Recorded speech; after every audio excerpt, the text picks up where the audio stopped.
The brush sweeps aside one final layer of ancient dust. Beneath it, a glint of metal reveals a complexity of gears that should not exist. This is the moment every archaeologist dreams of, the find that shatters the timeline. Our history is not a simple, linear story. It is filled with objects and places that defy all logic, discoveries that seem to rewrite the rules of human achievement. Today we embark on a journey through 30 of these impossible finds, from a 2,000-year-old astronomical computer to a library written in a language no one can read. You will see how the past constantly surprises us, proving itself far stranger and more ingenious than any textbook suggests. By the end, you will question everything you thought you knew about ancient civilizations and their lost knowledge. How did a map from the 1500s show a continent buried under ice? What could a simple clay jar from Iraq possibly have to do with electricity? The answers challenge our very understanding of progress. What does it say about us that we are so often stunned by the brilliance of our ancestors? Our first stop begins not in a tomb or temple, but at the bottom of the sea. In the year 1900, sponge divers off the coast of the Greek island Antikythera stumbled upon a Roman-era shipwreck, a treasure trove of statues and artifacts. Among the marble and bronze emerged a lump of corroded green metal about the size of a large book. It was unremarkable, set aside for later study. That lump of bronze and wood would sit quietly for decades before anyone realized they were holding the single most technologically complex object from the ancient world. When it was finally cleaned and examined, researchers saw it for what it was: an intricate clockwork of at least 30 interlocking bronze gears, housed in a wooden case with dials and inscriptions. This was the Antikythera Mechanism. It was, in essence, a 2,000-year-old analog computer. Its purpose was not to compute sums, but to model the cosmos. By turning a hand crank, an ancient user could calculate the positions of the sun, moon, and known planets, predict lunar and solar eclipses, and even track the cycle of the ancient Olympic Games. The precision of its gearing, including a differential gear previously thought to have been invented in the 1600s, is what makes it truly impossible. This level of mechanical sophistication simply should not have existed in the 1st century before the Common Era. It represents a peak of Greek astronomical and engineering knowledge that vanished from history for over a millennium. Who built it? The leading theory points to the school of the great astronomer Hipparchus, or perhaps the legendary workshop of Archimedes in Syracuse. The mechanism forces us to completely rewrite the timeline of technological progress. It tells us that an ancient civilization we admire for its philosophy and art also possessed a mechanical genius we are only now beginning to comprehend. This was not a toy or a curiosity. It was a serious scientific instrument, proof that the pursuit of understanding the heavens drove innovation to breathtaking heights long before we thought possible. From a machine that perfectly predicted the movements of the heavens, we turn to a book that seems to have arrived from another world entirely. In the year 1912, a rare book dealer named Wilfred Voynich purchased a strange manuscript from a European collection. What he acquired was a 240-page codex, written entirely in an unknown script, accompanied by illustrations that defy categorization. This is the Voynich Manuscript, and it has resisted every attempt at translation for over a century, making it the most stubborn literary puzzle on Earth. The text flows in a beautiful, cursive hand, using an alphabet of about 25 distinct characters, yet it corresponds to no known language. Its pages are filled with vibrant, perplexing images, plants that do not match any known botanical species, their roots and leaves twisted into impossible forms. There are intricate astrological charts featuring unfamiliar constellations and zodiac-like symbols. Perhaps most strangely, there are pages depicting nude women, often called the nymphs, bathing in or connected by pipes and vessels of a green, possibly liquid substance. This visual chaos is what makes the manuscript so impossible to classify. Is it a medieval manual on herbal medicine using fantastical plants as symbolic code? Could it be an early treatise on gynecology and women's health, as some scholars suggest, with the bathing scenes representing balneological therapy? Or is it an elaborate, meaningless hoax crafted to deceive a wealthy patron? The theories are as varied as the manuscript's bizarre illustrations. World War II codebreakers who cracked the most complex enemy ciphers turned their skills to the Voynich and came up empty. Modern computer algorithms designed to detect patterns in language have analyzed its structure and confirmed it has the statistical properties of a real, natural language, yet its meaning remains locked away. This combination of internal linguistic consistency and total external incomprehensibility is its true mystery. It feels like a genuine document with a purpose, a book someone clearly went to great lengths to create, but for a reason we cannot grasp. It stands as a silent testament to a knowledge system, or perhaps an artistic vision, that has been completely lost to time. While the Antikythera Mechanism shows us a technology we understand but did not expect, the Voynich Manuscript presents a form of communication we cannot even begin to parse, a secret that has kept its own counsel for more than 500 years. That manuscript's cryptic pages guard their meaning, but a far simpler object from ancient Iraq poses a question with a literal spark. In the outskirts of Baghdad in the 1930s, workers constructing a railway uncovered a tomb from the Parthian period, dating to roughly 200 years before the Common Era. Among the typical artifacts was a small, unremarkable clay jar about 5 inches tall. Inside it, however, was a carefully arranged secret, a copper cylinder sealed at the bottom with asphalt and suspended within it an iron rod. The asphalt stopper also sealed the top, completely insulating the two metals from each other except where they were immersed in an acidic or alkaline liquid, like vinegar or grape juice, which would have filled the jar. To the archaeologists who first saw it, it was a curious storage vessel, perhaps for sacred scrolls.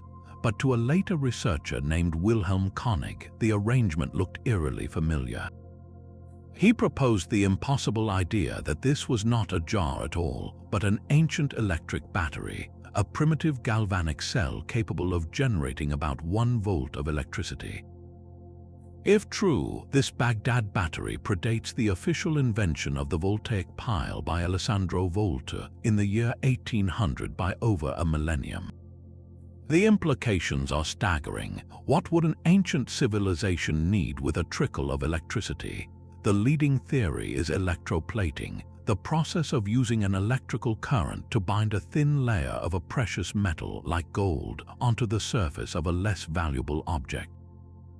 Artisans could have connected several of these cells together to create a stronger current, allowing them to gild small statues or jewelry with a flawless, adhesive layer of gold, a technique that would explain some of the period's mysteriously fine metalwork without evidence of solder. Of course, the counterargument is strong and logical. Skeptics maintain it was simply a secure container for papyrus or parchment scrolls, with the iron rod acting as a rolled document's core and the copper cylinder as its protective case, the asphalt keeping out moisture. The true test, however, came from modern experimenters. When scientists built exact replicas of the jar and filled them with an electrolyte like grape juice, they did indeed generate a small but measurable electrical current. It works. This is the core of the impossibility. The physical principle was demonstrably within their reach, a happy accident of material science waiting to be noticed. So, was it a battery or just a convenient storage jar that accidentally functioned as one? We may never have definitive proof, but the object forces a profound question. How many other ancient discoveries were not magical or ritualistic, but applications of fundamental science that we simply forgot? It suggests that the spark of invention can flicker into existence, be used for a practical purpose, and then vanish from common knowledge for 1,000 years, waiting in the dust to be rediscovered and misunderstood all over again. A trickle of electricity from a clay jar hints at forgotten science, but a map drawn on gazelle parchment suggests an entire continent was forgotten. In the year 1929, scholars in Istanbul's Topkapi Palace were cataloguing its vast collection when they uncovered a fragment of a world map, drawn in 1513 by the Ottoman admiral and cartographer Piri Reis. At first glance, it was a beautiful artifact of its age, showing the known coasts of Europe, Africa, and the newly discovered Americas. But a closer look at the southern edge of the map revealed a coastline that should not have been there, labeled as the land of Antarctica. The impossible detail is not that the continent is shown, but how it is shown. The Piri Reis Map appears to depict the Queen Maud Land coastline of Antarctica with shocking accuracy, but in a state free of its massive ice cap, a condition the continent has not experienced for millions of years. Admiral Reis himself wrote notes on the map explaining he was not its original author. He compiled it from about 20 older source maps, some dating back to the time of Alexander the Great, and even referenced a map used by Christopher Columbus. These source maps are now lost to history. This admission is the heart of the mystery. The accuracy of the Antarctic coastline implies that someone, long before the official discovery of the continent in 1820, not only knew it was there but had charted its true, ice-free shape. This knowledge defies the entire recorded history of exploration. The mainstream scholarly debate offers a more conservative yet still fascinating explanation.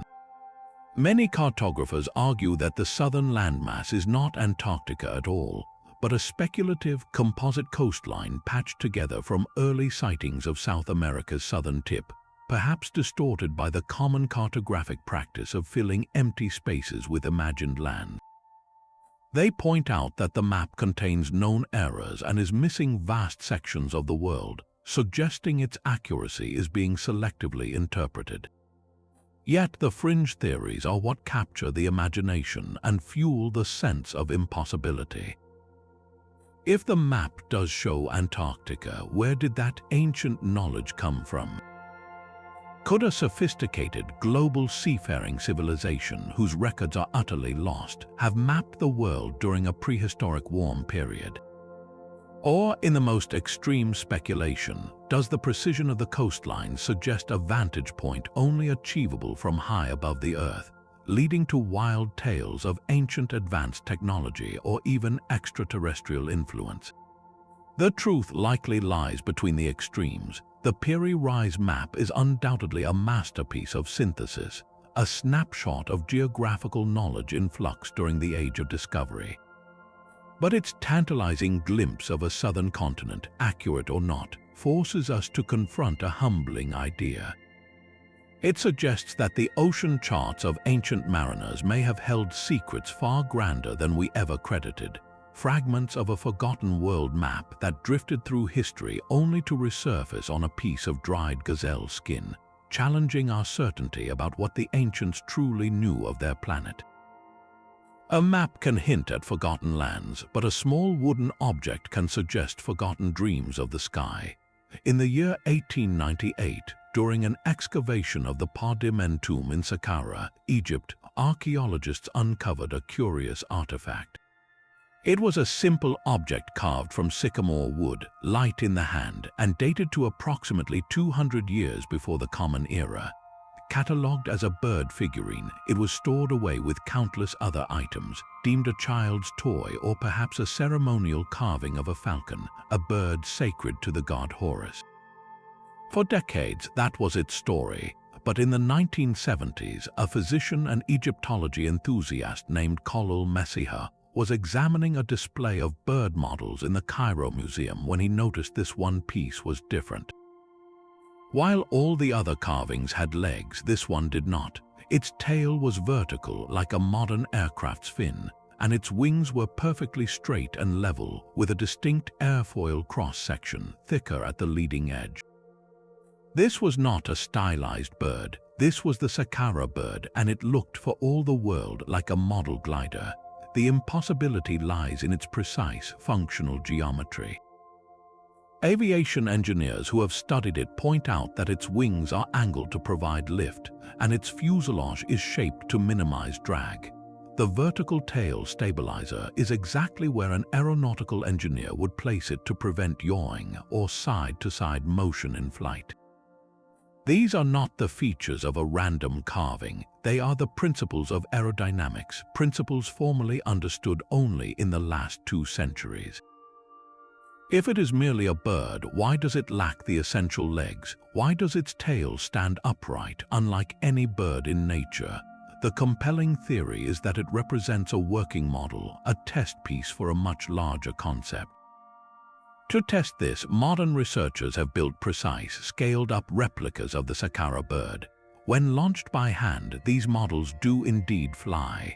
They are stable gliders, capable of smooth, graceful flight for considerable distances when equipped with the one component the original lacks, a small horizontal stabilizer on the tail.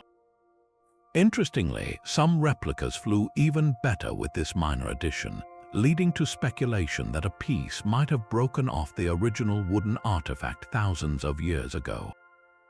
This tiny object fuels a profound and tantalizing speculation. Could the ancient Egyptians have been observing and codifying the principles of flight? Were they experimenting with glider design, perhaps for ceremonial purposes or simply out of intellectual curiosity? We have no records of full-sized aircraft, no hieroglyphs of manned flight, which makes the Saqqara bird an isolated anomaly. Its power lies in that isolation. It stands as a silent wooden question mark. It forces us to wonder if the spark of a revolutionary idea, the dream of human flight flickered into existence in a workshop along the Nile, was shaped by an artisan's hand, flew once as a model, and then was set aside, its purpose forgotten, waiting in the dark of a tomb to be rediscovered by an age that would finally understand what it was looking at. The dream of flight carved in wood gives way to a tool of brute force trapped in stone. In the summer of 1936, a couple walking along a creek bed near London, Texas, noticed an odd piece of rock with a piece of wood protruding from it. They took it home and eventually cracked it open, revealing an impossible sight: a hammer complete with an iron head and a wooden handle, completely encased within a solid lump of Cretaceous rock. Geological analysis later suggested the concretion around it could be over 100 million years old, a time when dinosaurs roamed and modern humans were tens of millions of years in the future. The hammer itself is a simple but well-made tool. The iron head is of a distinctive style and the wooden handle is petrified, its organic material replaced by minerals over an immense span of time. This is the core of the paradox, the detail that fuels the legend of the London hammer. A human artifact appears sealed inside stone from an era before humans, or even our earliest primate ancestors, could have possibly fashioned it. It seems like a clear, physical challenge to the entire fossil record and the established timeline of life on Earth. The mainstream scientific explanation, however, focuses on the peculiar chemistry of the site itself. Geologists call this process concretion. In certain conditions, minerals dissolved in water can precipitate and harden around any object, forming a solid nodule of rock relatively quickly, in a matter of centuries or even decades. The hammer, they argue, was likely a more recent tool from the 1800s, perhaps dropped or discarded by a miner or settler in that very creek. The mineral-rich waters then began coating it layer by layer, cementing it into a stony shell that merely looks ancient. This process can create deceptively old-looking rock in a fraction of the deep time it suggests. Yet, the reason the London hammer endures in the annals of the impossible is psychological. It is a tangible, physical object that anyone can see and understand. A hammer in a rock is not a cryptic manuscript or a debated map. It is a direct, visceral contradiction. It represents the ultimate out-of-place artifact, an anachronism that feels like it was dropped through a crack in time. The very simplicity of the object is what makes the concretion explanation feel, to some, like a convenient dismissal. If the rock around it tests to be ancient, they argue, how could a modern hammer be inside it? This tension between a straightforward geological process and a world-altering historical implication is what keeps the mystery alive. It serves as a permanent reminder of how our interpretation of the past depends entirely on context. A single object stripped of its story can tell 1,000 different tales. The London Hammer asks us a fundamental question. Do we trust the established narrative of deep time enough to explain away the outlier, or does the outlier itself demand we reconsider the narrative? It may be a geological quirk, but it stands as a monument to the human desire to find the exception that rewrites all the rules. That hammer's stark contradiction lies exposed in a museum case, but some impossibilities are so vast they can only be seen from the sky. Across a high, arid plateau in southern Peru, the Nazca Desert holds a gallery of giants. Etched into the dark, stony surface are hundreds of enormous geoglyphs, lines and shapes so massive they defy comprehension at ground level. Here, a 300-foot-long hummingbird hovers, its beak perfectly pointed. There, a colossal spider, a monkey with a spiraled tail, a killer whale, and geometric shapes stretching for miles in perfect triangles and trapezoids. These are the Nazca Lines, created by the Nazca culture between 500 before the Common Era and 500 after, and their first impossible quality is their sheer endurance. The artists achieved this by a simple, brilliant method. They removed the top layer of dark, sun-baked pebbles to reveal the lighter, sandy soil beneath. The dry, windless climate of the plateau has preserved these shallow grooves for over 2 millennia. The effort itself was monumental, a community-wide undertaking requiring careful planning and coordination to move tons of material, but it is not what makes them truly baffling. The central mystery is one of perspective and purpose. From the ground, you see only a shallow trench wandering across the gravel. To see the spider, the monkey, the perfect geometric forms, you must ascend hundreds of feet into the air. The Nazca people, as far as we definitively know, did not have flight. So how did they design and execute these precise, sprawling images without ever seeing the full picture? The prevailing archaeological theory is one of sophisticated low-tech engineering. Researchers suggest they could have used a system of scaled-down models and a grid system, transferring the design point by point to the desert floor using stakes and ropes. It would have been a painstaking, generational project, but it was within their means. This practical explanation, however, only deepens the question of why. Why expend such colossal effort on art you could never fully appreciate? The theories for their purpose are where the line between archaeology and imagination truly blurs. The most grounded explanations tie the lines to water, the most precious resource in the desert.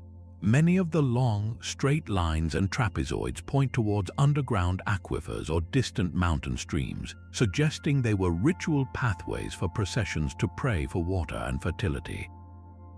Other researchers see astronomical alignments, with certain lines pointing to solstice sunrises or important stars, acting as a giant calendar etched into the earth. Yet, the very fact that they are best seen from above has fueled far more speculative ideas. In the mid-20th century, this led to the provocative, if fringe, theory that the lines were landing strips or signals for ancient astronauts, a notion that captured the public's imagination but is dismissed by mainstream scholars for lack of any supporting evidence. Modern archaeology, using satellite imagery and on-the-ground analysis, increasingly supports a spiritual and practical explanation rooted in the Nazca world. The images likely represent animal spirits and deities, and the act of walking the lines was a form of pilgrimage, a way to communicate with the gods who controlled water and harvests. The impossibility, then, may not be in their creation, but in their ambition. They represent a civilization so determined to mark its place in the cosmos, to speak to the forces of nature, that it turned an entire desert into a sacred canvas, a message not for visitors from the stars, but for the gods in the sky, written on a scale so grand it would take the invention of the airplane for humanity to finally read it. A desert canvas for the gods speaks of a culture's reach for the heavens, but deep in the jungles of Central America, another civilization left behind monuments of perfect, silent geometry. In the lush Diquis Delta of Costa Rica, workers clearing land for banana plantations in the 1930s stumbled upon objects that seemed to defy nature itself. Enormous stone spheres, some as small as a basketball, others towering as high as 8 feet and weighing over 16 tons. They were nearly perfectly round, crafted from a hard stone called granodiorite, with surfaces smoothed to an almost unnatural polish. These were not boulders weathered by time. They were clearly made by human hands, and their precision is what makes them so impossible. The mystery begins with their creation. How did a pre-Columbian people without metal tools shape such massive stones into spheres of such geometric perfection? Archaeologists believe the process was one of immense patience and skill. Artisans likely selected large boulders, then used smaller stones of a harder material to peck and grind them into a rough spherical shape. They may have used heat, repeatedly heating the stone with fire and then cooling it with water to cause flakes to shear off. Finally, they would have polished the sphere using sand and leather over countless hours. The result is a testament to a lost art of stoneworking, a craft so refined it produced objects that rival the precision of modern machine tools, but creating them was only half the battle. The second, perhaps greater impossibility is their transportation and placement. These spheres were not found in quarries, they were discovered scattered across the landscape, often in mysterious alignments or groupings. Some were arranged in straight lines, others in geometric patterns like triangles or parallelograms, and many were found at the entrances to important dwellings or atop burial mounds. Moving a 16-ton sphere of solid stone through dense jungle, across rivers, and up hills without the wheel or draft animals is a logistical puzzle that still baffles engineers. The leading theory suggests they were moved on log rollers, using a combination of leverage, rope, and immense human labor, a task requiring the coordinated effort of an entire community over weeks or months. Their purpose remains an open question which only deepens their enigmatic presence. Were they symbols of power and status, owned by chiefs to display their authority and connection to cosmic forces? Their placement near important sites supports this. Could they have been astronomical markers, their alignments pointing to celestial events like solstices or the movements of stars? Some groupings do suggest careful orientation. Or were they territorial markers, denoting the boundaries of different clans or signifying sacred spaces? The truth may be a blend of all these ideas. They were likely multifunctional, serving as social, astronomical, and religious objects all at once. Tragically, the full story of the spheres may be forever lost. Before archaeologists could properly document their original arrangements, many were looted or destroyed. Rumors of hidden gold inside led people to dynamite them, shattering priceless artifacts into rubble. Others were rolled away to become lawn ornaments or were damaged by construction. This destruction erased the contextual clues that are so vital to archaeology, the patterns and relationships that could have told us exactly what they meant to the people who made them. Today, the remaining spheres stand as solemn, polished sentinels. They are a reminder of a sophisticated culture whose understanding of geometry, engineering, and community organization allowed them to impose perfect order onto the chaos of the jungle, leaving behind a legacy not of written words but of silent, stunning perfection in stone. Silent spheres of perfect geometry give way to a tale etched in miniature, a story that begins with a crash. In 1938, Chinese archaeologist Kai Pu-te claimed to have made a startling discovery in the remote Bayon Karaula Mountains near the Tibetan border. Inside a cave system, his team reportedly found neat rows of ancient graves containing unusually small skeletons, each only about 4 feet tall. More intriguing were the artifacts scattered around them, hundreds of stone discs, each roughly 9 inches across, with a hole in the center and a thin groove spiraling from the center to the rim. Upon closer inspection, that groove was said to be not a decorative pattern, but a continuous line of tiny, barely visible hieroglyphic characters. These were the Dropa stones, and the narrative that grew around them is one of the most enduring and controversial in all of fringe archaeology. The claims, as they were later popularized in the 1960s, were extraordinary. Researchers supposedly determined the discs were approximately 12,000 years old. Even more astonishing was the alleged translation of those microscopic spirals. The glyphs were said to tell the story of the Dropa people who crash-landed their spacecraft in the mountains long ago. Unable to repair their vessel, they were stranded on Earth, and the stones were their recorded history, a plea to the future to remember their origins. This is the core of the impossible narrative, a prehistoric alien chronicle physically etched in stone. The story captured imaginations worldwide, fitting perfectly into a growing fascination with ancient astronauts and lost civilizations.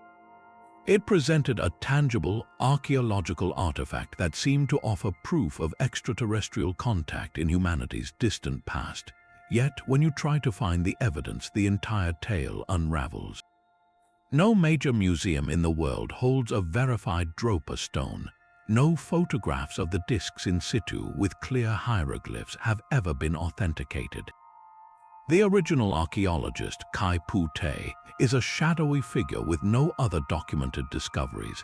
The scientists who supposedly translated the texts have never been reliably identified or published their findings in any peer-reviewed journal. Mainstream archaeologists and historians universally dismiss the story as a hoax, a layered fabrication that began with a possible misunderstanding of real but mundane artifacts. What might those real artifacts have been? The region does have ancient stone discs known as bai, which are ceremonial jade items with a center hole, but they do not have spiraling hieroglyphs. The description of the small skeletons could be a distorted account of the remains of any number of ancient peoples of short stature, or perhaps even monkeys found in a burial context. The entire epic of the crashed spacecraft and its tiny pilots appears to have been woven from these threads, amplified by sensational books and magazines. The Dropa stones serve not as evidence of ancient aliens, but as a masterclass in how an archaeological mystery is manufactured. They highlight the human desire for a past that is more dramatic, more cosmic than the one we have. When verifiable facts are scarce, the void can be filled with a story that satisfies our longing for the extraordinary. This tale endures precisely because it cannot be verified. It exists in the realm of what if, forever just out of reach of proof or disproof. It stands as a permanent cautionary tale, reminding us that in archaeology, the most impossible finds are sometimes not those that challenge history, but those that challenge our critical thinking, asking us to distinguish between the artifact we wish we had and the one that actually lies in the dust. A manufactured mystery from a remote mountain cave gives way to an object found much closer to home, in a place where the earth itself seems to play tricks. In February 1961, 3 rockhounds were searching for geodes near Olancha, California. These collectors prized the rough, spherical stones for their hollow interiors lined with beautiful crystals. What they found that day, however, was no ordinary geode.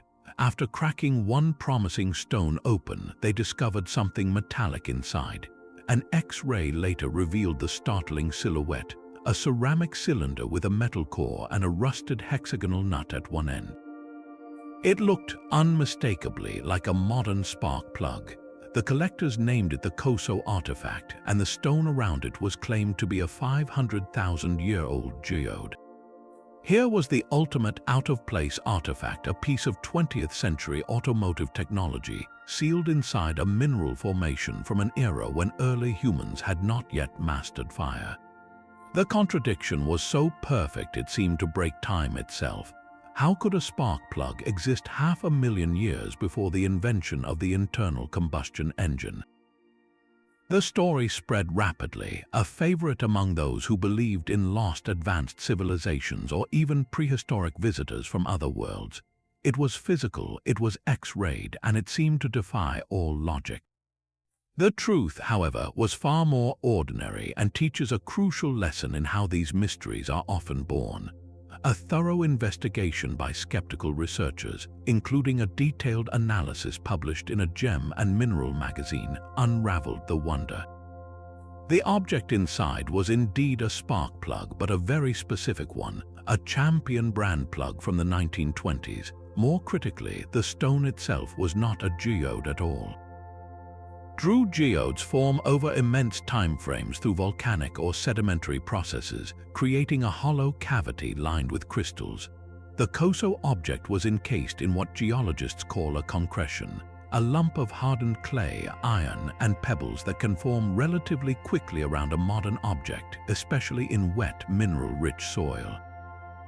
The rockhounds had simply found a lost or discarded spark plug that nature had concreted over, perhaps in a matter of decades.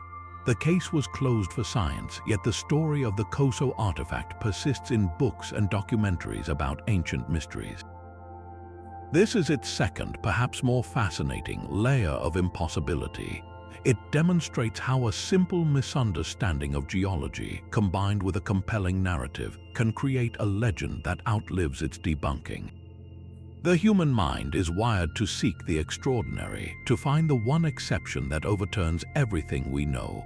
When we encounter an object that seems to shatter the timeline, it triggers a profound sense of wonder. The Koso artifact endures because it represents that moment of discovery, that initial gasp before the careful analysis begins. It reminds us that the true mystery is not always in the artifact, but in our own desire to believe that the past holds secrets more astonishing than reality. Sometimes the most impossible thing is not the object in the rock, but the story we choose to tell about it, a story so compelling it becomes its own kind of fossil, preserved in the culture long after the facts have been laid bare. While the Koso artifact story was clarified by geology, another collection of stones from Peru presents a mystery carved with deliberate intent. In the 1960s, a Peruvian physician named Dr. Javier Cabrera began acquiring a vast collection of carved andesite stones from local farmers near the town of Ica. These stones, known as the Ica stones, range from the size of a fist to boulders weighing hundreds of pounds. Their surfaces are covered with intricate, etched scenes that defy historical logic.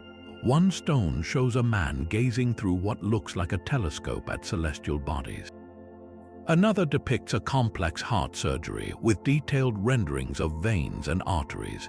Most famously, and most impossibly, many stones illustrate humans living alongside and even hunting creatures we recognize as dinosaurs like Triceratops and Stegosaurus. Dr. Cabrera amassed over 15,000 of these stones and developed a sweeping theory. He believed they were the sacred library of a lost, advanced civilization, one that possessed medical knowledge and astronomical understanding far beyond our own, and that lived contemporaneously with dinosaurs millions of years ago. This, of course, is the ultimate anachronism, a direct contradiction to everything we know about the timeline of life on Earth. The stones are impossible because they present a world that, according to all fossil and archaeological evidence, never existed. The scientific and archaeological consensus is nearly unanimous. The Ica stones are modern forgeries. Investigations revealed that local farmers, inspired by pre-Columbian pottery designs and comic books, were carving the stones themselves using metal tools and then artificially aging them with animal dung and shoe polish. They sold them to tourists and collectors, with Dr. Cabrera being their most dedicated customer. The farmers even admitted to the hoax, demonstrating their carving techniques. The motivations were simple: economic survival in a poor region. A single carved stone could fetch more than a week's wages from a willing buyer. Yet, the impact of this hoax extends far beyond a simple scam. Dr. Cabrera, a true believer, wove an elaborate mythology around the stones, publishing books and attracting international attention. For many people around the world, the images of humans and dinosaurs together became accepted as potential evidence of a hidden history, a testament to how powerfully a visual artifact can bypass critical thinking. The Ica stones represent a different kind of impossibility, not a genuine artifact that puzzles us, but a fabricated one that reveals our own desires. They show how easily a compelling narrative, supported by physical objects, can create a parallel history that feels more exciting than the established one. They challenge archaeology not with a real puzzle, but with a question about belief itself. Why are we so eager to accept evidence for a fantastical past, even when its creators confess to the deception? The stones are a mirror, reflecting our longing for a world where ancient mysteries are solved not by patient science, but by dramatic, earth-shattering revelations. A fabricated library of stones reflects our own desires, but a single, genuine coin can weave a far more subtle and intriguing historical puzzle. On the coast of Maine in the United States, at a well-documented Native American site called the Goddard Site, archaeologists made a startling find in the 1950s. Among thousands of artifacts from the Penobscot people, they uncovered a small silver coin. After careful cleaning and analysis, experts at the Smithsonian Institution identified it as a Norse penny, minted in Norway between 1065 and 1080 during the reign of King Olaf Kyrre. This is the main penny, and its authenticity is not in doubt. It is a real 11th century Scandinavian artifact. The impossibility is its location. It was found over 1,000 miles south of the only confirmed Norse settlement in North America, the site of Elance Oaks Meadows in Newfoundland, Canada. That settlement was a small, short-lived outpost, a stepping stone used for gathering resources before the Norse ultimately abandoned their North American ventures. So how did a single Norse coin end up so far south, buried in a Native American shell midden centuries later? The romantic, sweeping theory would be that it is proof of a much broader and more sustained Norse exploration of the North American coast, perhaps even evidence of trade or conflict deep into what is now New England. It is a tantalizing clue that seems to point to forgotten Viking voyages along the eastern seaboard. However, most archaeologists favor a different, more nuanced explanation that speaks to the incredible scale and longevity of pre-Columbian trade networks. The leading theory is that this coin did not arrive directly from a Norse explorer's hand. Instead, it traveled. Indigenous trade routes across North America were vast and sophisticated, moving goods like copper from the Great Lakes, shells from the Gulf of Mexico, and obsidian from the Rocky Mountains across thousands of miles over generations. A Norse coin, perhaps left behind at Elance Oaks Meadows or traded to indigenous peoples in the far north, could have entered this continental network. It would have been a curiosity, a piece of exotic material, valued not as currency but as a rare item or a source of silver. Over decades or even a century, it passed from hand to hand, traveling south along established routes until it finally came to rest in Maine. This journey makes the Maine penny a different kind of impossible object. It is not anachronistic, nor is it a hoax. Its impossibility is geographical, a stark outlier on the map that challenges a simplistic narrative of first contact. It serves as a critical lesson in archaeological interpretation. An object found in a specific location is not necessarily proof of the culture that made it being there. Objects have biographies, they move. A Roman coin found in India does not mean a Roman legion marched there. It speaks of the Silk Road. In the same way, the Maine penny is less a signpost for Vikings in New England and more a testament to the interconnected, dynamic world of native North America long before European colonization. It is a whisper of contact filtered through a continent, reminding us that the story of an artifact is often a story of the long, winding journey it took to reach its final resting place in the earth.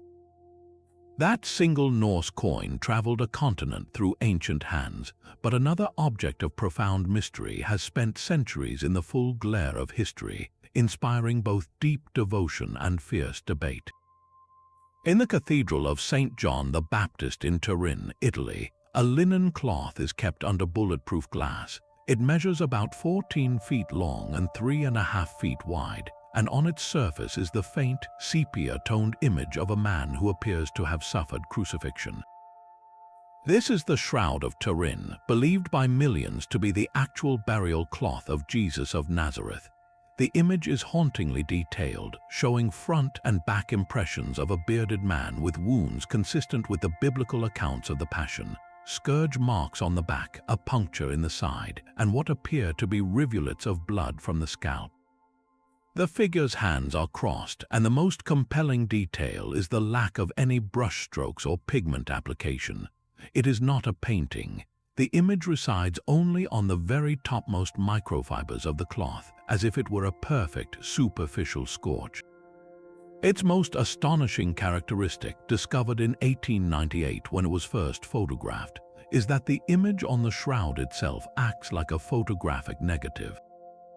The photographer's glass plate negatives revealed a startlingly clear, positive image, with depth and detail far more vivid than what the human eye sees on the cloth.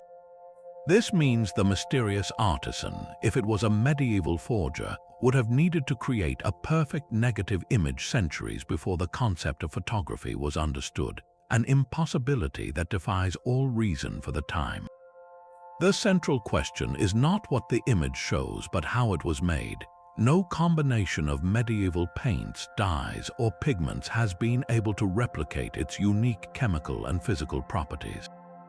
Proposals have ranged from a primitive form of photography using a camera obscura and silver compounds to a bas-relief technique where a heated statue was pressed against the cloth. Yet none fully account for the three-dimensional information encoded in the image's intensity, which correlates to the distance between the cloth and a body, or for the absence of any directional application. The image seems to be the result of a brief, intense burst of radiant energy, a notion that leads some to describe it as a divine, miraculous flash of light at the moment of resurrection. This scientific enigma collided head-on with faith in 1988, when the Vatican permitted a small sample to be taken for radiocarbon dating by 3 independent laboratories. The results were definitive and sent shockwaves around the world. The tests dated the linen to between 1260 and 1390 with 95% confidence. This placed its origin firmly in the medieval period, long after the time of Christ. For many, this was the final word. The shroud was an elaborate, if inexplicably made, forgery from the Middle Ages. But the story did not end there. Supporters of the shroud's authenticity immediately challenged the results. They pointed to the sample site, taken from a corner that showed signs of being a later medieval repair, and argued that centuries of handling, fire damage, and bacterial contamination could have skewed the carbon dating by adding younger carbon to the linen. They cited chemical analyses that found vanillin, a compound in linen that decays over time, was still present in the shroud's fibers, suggesting an age far older than the radiocarbon date. The debate has raged ever since, with each side marshalling complex scientific data to support its view. The Shroud of Turin thus exists at a perfect, tense crossroads. It is a physical object that invites empirical testing, yet its meaning is inextricably tied to the spiritual. It is a relic that science has seemingly dated, yet cannot explain. This duality is its true, enduring power. Whether it is a medieval artifact of astonishing, unsolved genius or a genuine sacred cloth, its mystery is undiminished. It forces a confrontation between belief and evidence, between what we can measure and what we feel, making it one of history's most profound and personal puzzles. The shroud's mystery is a deeply human one, a conflict between faith and forensics, but in the highlands of Laos, a different kind of enigma is carved from the earth itself. Scattered across the Ziankong Plateau are thousands of giant stone jars, some standing as tall as 10 feet and weighing several tons. This is the Plain of Jars, a landscape transformed into a silent, megalithic graveyard by a culture lost to time. The jars are hewn from solid sandstone and granite, their shapes ranging from cylindrical to angular, with some featuring a distinct lip around the rim. Local legend offers a mythical origin, telling of a race of ancient giants who crafted the jars to brew vast quantities of rice wine to celebrate a great military victory. Another tale suggests they were made to collect monsoon rainwater for thirsty travelers along a forgotten caravan route. These stories speak to the awe the jars have inspired for centuries, but the archaeological truth is both more grounded and more mysterious. The people who created them were an Iron Age culture, flourishing from about 500 before the Common Era to 500 after. The impossibility here is not a single object, but the staggering scale of the endeavor across multiple sites. How did a society without metal tools, without the wheel, quarry these monumental blocks of stone from nearby mountains, shape them with such consistency, and then transport them miles across rugged, forested terrain to their final positions? The labor and coordination required is almost unimaginable, a communal effort that must have defined generations. While their creation is a feat of engineering, their purpose has long been the central puzzle. Early French archaeologists in the 1930s proposed they were funerary urns used to hold the cremated remains of the dead. More recent excavations have supported and refined this theory. Researchers have uncovered human remains, burial goods like beads and ceramics, and evidence of secondary burial practices around the jars. The leading hypothesis now is that the jars were used for a practice called excarnation or sky burial. In this ritual, bodies would be placed inside the massive jars to decompose, exposed to the elements with the intention of later collecting the bones for a final burial elsewhere. The jars, then, were not permanent tombs but transformative vessels, part of a complex spiritual process for dealing with the dead. This explanation fits the evidence, yet it leaves the greater story frustratingly incomplete. Who exactly were these people? What was their social structure that could command such a workforce? How did they orchestrate the precise logistics of moving multi-ton stone jars? The answers are buried with them. The jars stand alone, their makers leaving no written records, no grand settlements nearby, only these silent stone sentinels guarding the bones of their ancestors and the secrets of their world. They are a testament to a civilization that expressed its deepest beliefs not in temples or texts, but in the patient, backbreaking work of carving mountains into monuments for the dead, a purpose we can only partially decipher from the fragments they left behind.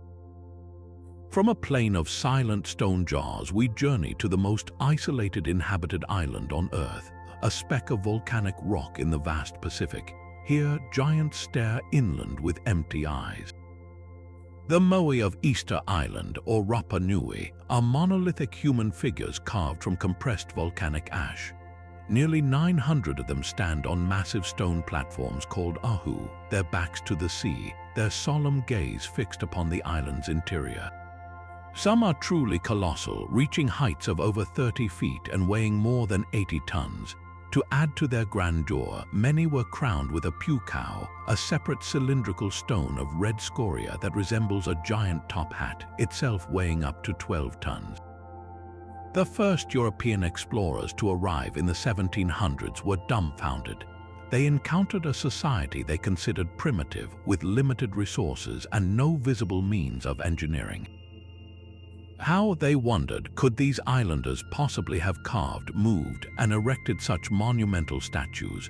The sheer impossibility of the task, seen through a colonial lens, gave birth to wild speculation about lost continents, alien intervention, or a vanished race of giants.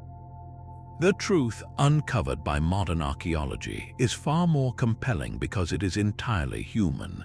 The Rapa Nui people were not primitive at all, but a sophisticated Polynesian society that arrived around 1200 AD. They possessed a complex social and religious structure, and the Moai were not idle art. They were sacred monuments, representations of deified ancestors. Carving a moai was an act of profound spiritual and political power, connecting a living chief to the mana or spiritual force of his forebears. The process itself was a staggering communal feat. Using only stone hand tools called toki, teams of master carvers would painstakingly shape the figures directly at the quarry of Rono Raraku, a volcanic crater. When a statue was complete, the real challenge began, transporting it, sometimes miles across rugged terrain, to its coastal ahu. This is where the modern experiments have been so revealing.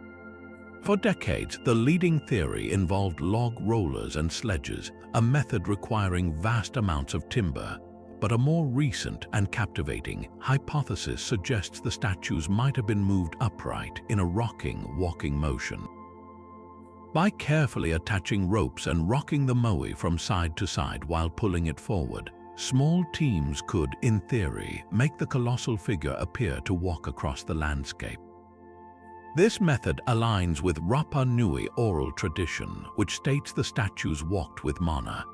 Once at the ahu, an ingenious system of ramps and levers was used to raise the multi-ton figure into its final standing position. The pukao, the giant red topknot, was then rolled up a separate ramp and carefully placed atop the head. This was not the work of a mysterious outside force, but of a highly organized, ingenious, and deeply spiritual society investing generations of labor into their beliefs. The real tragedy of Easter Island is not a mystery of construction, but one of ecological and social collapse. The prevailing narrative, supported by pollen analysis, tells of a society that flourished but gradually deforested their isolated home. As the great palm forests vanished, the ecosystem crumbled, soil eroded, canoe building became impossible, and food sources dwindled. This environmental stress likely triggered violent conflict and the toppling of the very moai that once unified them. The lesson of the moai is not about impossible engineering, but about the incredible heights human cooperation can reach and the profound vulnerability of an isolated society pushing against its environmental limits. The statues are not relics of a lost alien civilization. They are monuments to a brilliant, real people who achieved the impossible and whose story serves as a powerful, silent warning etched in stone. The ingenuity of the moai builders is mirrored in the mountains of Peru, where the Inca turned the very bones of the earth into a fortress of impossible geometry. High above the city of Cusco, the stone walls of Sacsayhuaman rise in three immense, zigzagging tiers. At first glance, they are simply colossal. Some of the limestone blocks are staggering in size, the largest estimated to weigh over 120 tons, rivaling the stones of the Great Pyramid. But the true impossibility is not in their bulk, it is in their fit. These are not uniform bricks. Each block is a unique, irregular polygon with as many as 12 sides, yet they join together in a seamless, interlocking puzzle. The joints are so precise that you cannot slide a single piece of paper or even a razor blade between them. They were assembled without any mortar, relying solely on gravity, and their perfect cuts to withstand centuries of earthquakes that have toppled modern buildings in the valley below. This is stonework that defies belief, a masonry so advanced it feels like a magic trick played on geology itself. The question of how they achieved this is a profound engineering mystery. The Inca had no iron tools, no draft animals, and no knowledge of the wheel. Their primary tools were harder stones for hammering, bronze crowbars, and an immense coordinated human workforce. The prevailing theory involves a combination of meticulous planning and brute force patience. Stonemasons likely selected a boulder and painstakingly pounded it with hammerstones to shape its faces, a process that would have taken months for a single block. To move these titans, they probably used a system of earthen ramps, log rollers, and ropes made from grass or leather, with hundreds of men pulling in unison. The final, most perplexing step was the fitting. Some researchers suggest they used a method of trial and error, repeatedly lowering a block, marking the high points on the stone beneath, and then painstakingly grinding those points down until the fit was perfect. Other, more speculative theories propose the Inca possessed a lost plant-based chemical knowledge that could temporarily soften the stone, allowing them to mold it like clay before it hardened again, though no conclusive evidence supports this. Beyond the how lies the why. Sacsayhuaman was both a formidable fortress and a grand ceremonial site. Its zigzag walls, said to represent the teeth of a puma whose body was the city of Cusco, were a terrifying defensive structure, forcing attackers into deadly funnels. Yet it was also a place of ritual and astronomy, its alignment with celestial events underscoring the Inca belief in harmonizing their architecture with the cosmos. The walls stand as a testament to a society that viewed monumental construction as a sacred duty, a physical manifestation of their power, their piety, and their profound understanding of their environment. They took the chaotic rubble of the mountains and imposed a perfect, enduring order, creating a puzzle of stone that we can still see but can scarcely comprehend how they ever solved. While the Inca mastered stone on a monumental scale, a discovery in southeastern Turkey suggests humanity's first great building project began not with an empire, but with a gathering of hunters. In the 1990s, a German archaeologist named Klaus Schmidt followed a hunch to a hill known as Gobekli Tepe. What he uncovered there did not just rewrite history, it tore up the entire timeline of human civilization. The site is a series of at least 20 circular enclosures, each defined by massive T-shaped limestone pillars. These pillars are not crude blocks. They are towering monoliths, some standing 16 feet tall and weighing over 10 tons, meticulously carved with a menagerie of breathtakingly detailed animal reliefs. Foxes, snakes, wild boars, cranes, and lions, all rendered with an artistic sophistication that feels utterly out of time. The sheer craftsmanship would be astonishing for any ancient site, but the true, mind-bending impossibility of Gobekli Tepe is its age. Radiocarbon dating firmly places its construction to around 9,600 years before the Common Era. That is over 11,000 years old. This predates Stonehenge by about 6,000 years and the Great Pyramid of Giza by a staggering 7,000 years. It was built not just before recorded history, but before what we thought was possible. At this point in our story, according to every textbook, humans were nomadic hunter-gatherers, living in small, mobile bands focused solely on survival. They were not supposed to be capable of the long-term planning, specialized labor, and social hierarchy required to quarry, carve, transport, and erect multi-ton pillars into precise geometric arrangements. Gobekli Tepe shatters that assumption. Here is the paradigm shift. This monumental, ritual architecture was created by people who had not yet invented agriculture, pottery, or permanent settlements. The site contains no evidence of habitation, no houses, hearths, or trash pits for daily living.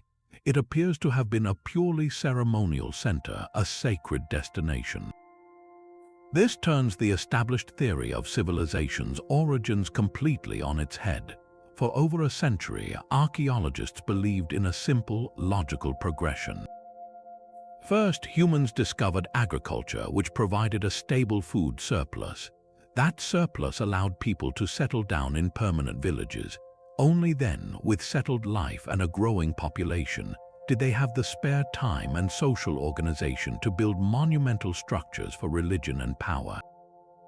Gobekli Tepe declares this sequence backwards. It suggests that the drive to come together for a shared spiritual purpose, the need to build a temple, may have been the catalyst that eventually led to settled life. Imagine the implications. To build Gobekli Tepe, hunter-gatherer groups from across the region must have agreed to cooperate. They needed to feed the workers, which may have prompted the first deliberate cultivation of wild grains found nearby. They needed to house and organize the labor force, which could have led to more permanent camps. In this light, the temple did not come after the village, it created the village. The intricate carvings of dangerous animals might not be mere decorations, but a complex symbolic language, a mythic narrative carved in stone that united different clans under a common belief system. This site forces us to reconsider the very engine of human progress. Was it not the practical need for food, but the profound, intangible need for meaning, community, and connection to the cosmos that first pushed us to achieve the impossible? Gobekli Tepe stands as a silent stone question mark at the dawn of our story, suggesting that civilization began not with a plow in a field, but with a chisel in a hand and a shared dream vast enough to move mountains. Gobekli Tepe redefined the dawn of monumental building, but in China, an entire underground world was carved from the earth with a purpose lost to time. In the Zhejiang province, near the village of Longyu, lie 24 hand-carved caverns of breathtaking scale, discovered by accident in 1992 when a local farmer pumped water out of what he thought was a small pond. These are not natural caves. They are a subterranean architectural complex of staggering ambition. Each cavern is immense, some spanning over 10,000 square feet with ceilings reaching 100 feet high.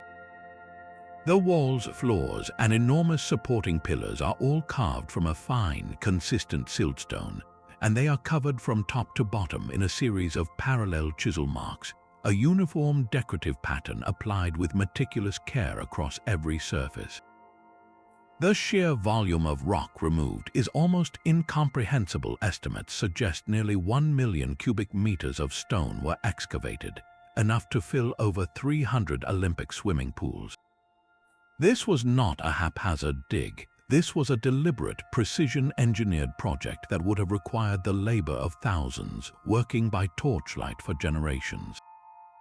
And yet, against all logic, there is not a single historical record, not one ancient text or local legend that mentions their construction. They appear in history as a complete phantom, an impossibility carved in silence. The mystery deepens when you ask why. What drove an ancient society to undertake such a backbreaking, decades-long project deep underground? The leading theory is that they served as a quarry, providing the high-quality stone for building projects in the region. This seems practical, but it fails to explain the cavern's most puzzling features. Why would quarry workers take the time to cover every single wall and pillar with those uniform, decorative chisel marks? That is an enormous expenditure of artistic effort for a purely industrial site. Furthermore, the design of the cave shows sophisticated engineering to prevent collapse, with slanted walls and pillars placed at calculated intervals, suggesting a space meant to be occupied and seen, not merely mined and abandoned. Other hypotheses propose they were imperial tombs, hidden palaces, or even vast granaries, but no artifacts, burial goods, or evidence of habitation have ever been found inside. They are utterly empty. The logistics alone boggle the mind. How did they plan such vast chambers without modern surveying tools? How did they illuminate the deep workfaces? Where did they put all that removed rubble, leaving no trace of spoil heaps on the surface? Each practical question meets a wall of silence. The Longyu caves stand as a monument to a forgotten why. They represent an investment of labor and resources so vast it must have been central to the identity of the civilization that built them. Yet that civilization left no clue as to what that central purpose was. They are a beautiful, echoing question in stone, reminding us that some of humanity's greatest works were not meant to proclaim their meaning to the future, but to hold it in secret deep within the earth. Beneath the waves off Japan's westernmost island lies a mystery that challenges our definitions of natural and man-made. On the seafloor near Yonaguni, divers encounter a breathtaking sight, massive monolithic formations rising from the depths. These are not random rock piles. They appear as a sunken city with vast terraces, sharp right angles, perfectly straight steps, and even what looks like a carved human face gazing from the stone. The largest structure is a colossal platform, over 500 feet long and 130 feet tall, resembling a stepped pyramid or a grand tiered altar. Its surfaces are flat and smooth, meeting at crisp 90-degree corners that seem deliberately carved. Nearby, there are twin megaliths that look like a giant gateway and a long, straight roadway. The entire complex feels architectural, a ghostly metropolis sleeping under the Pacific. The controversy erupted in the 1980s when a local diver first brought the formations to wider attention. Marine geologist Masaki Kimura became their most vocal proponent, dedicating decades to mapping and studying the site. He argues passionately that Yonaguni is not a natural wonder, but the ruins of a lost civilization, perhaps the mythical land of Mu, that sank beneath the sea over 10,000 years ago during the last ice age.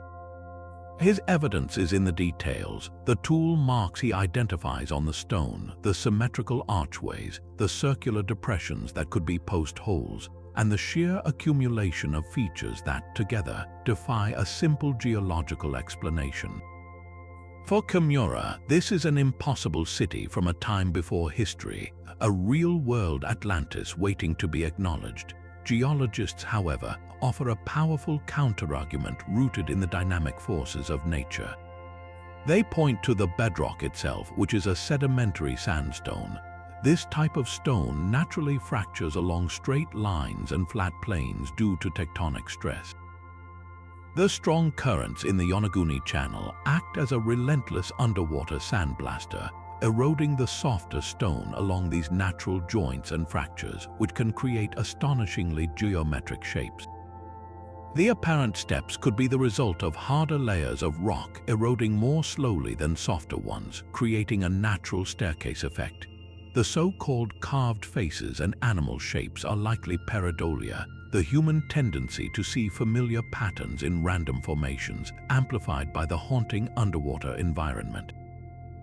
Critics argue that if this were a man-made site, we would expect to find the debris of construction, stone chips, tools, or pottery, yet no such artifacts have been conclusively recovered. The debate, therefore, is a perfect stalemate between two ways of seeing. One side sees the intelligent hand of a forgotten culture in every right angle. The other sees the magnificent, chaotic artistry of water and stone over millennia. Yonaguni sits precisely on that blurred line, a Rorschach test on the ocean floor. It forces us to confront a difficult question. When does a natural formation become so perfectly ordered that we must consider the possibility of a builder?